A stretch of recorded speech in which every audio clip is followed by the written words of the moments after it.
Bonjour, je suis Ludivine Thénard, présidente de AM, Authenticité, Management et Entreprise.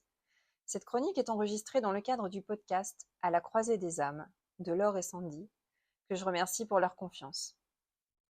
La thématique de ce mois de juin est l'âme et l'entrepreneuriat.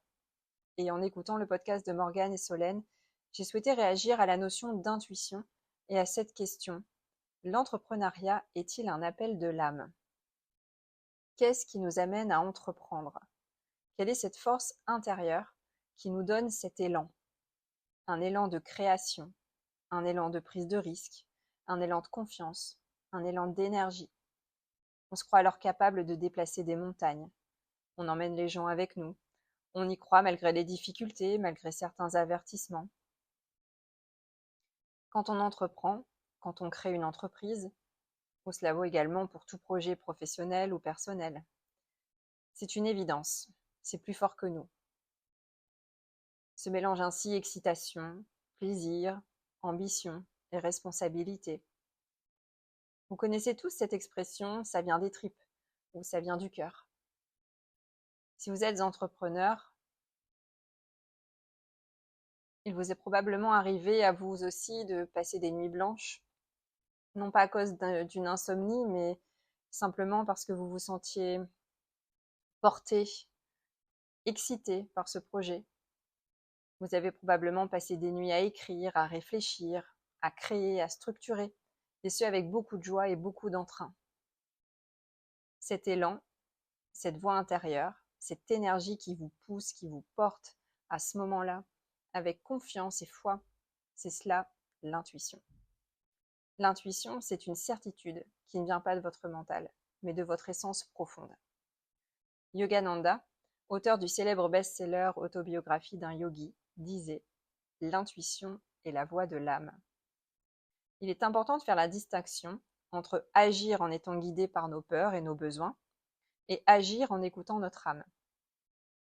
Entreprendre pour gagner plus d'argent ou plus de reconnaissance répond à un besoin. Mais chaque projet entrepris doit vous mettre en joie et vous rendre heureux, doit vous combler malgré les difficultés.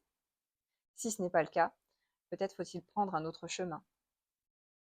Car c'est en écoutant son intuition et non son mental que l'on peut entreprendre avec sérénité.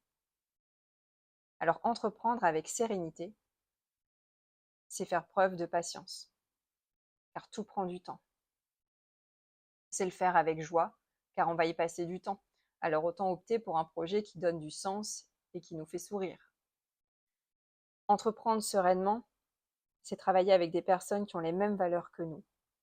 C'est savoir bien s'entourer. C'est se faire confiance et avoir confiance en la vie, car peu importe l'issue de ce projet, au final, ce sera positif pour vous. C'est comprendre qu'il n'y a pas d'échec, uniquement des apprentissages. En effet, chaque expérience nous fait grandir, nous construit. C'est agir avec ambition et des objectifs, certes, mais sans être obsédé par les résultats à obtenir.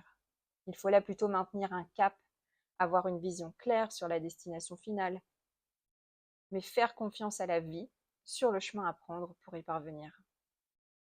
Entreprendre avec sérénité, c'est aussi célébrer les succès, chaque petit pas, chaque réussite.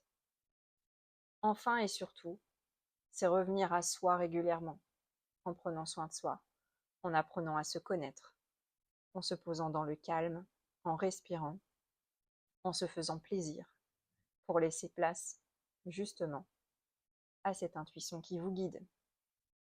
Je suis Ludivine Thénard, dirigeante de AM, Authenticité, Management et Entreprise, et cette chronique vous est proposée dans le cadre du podcast À la croisée des âmes.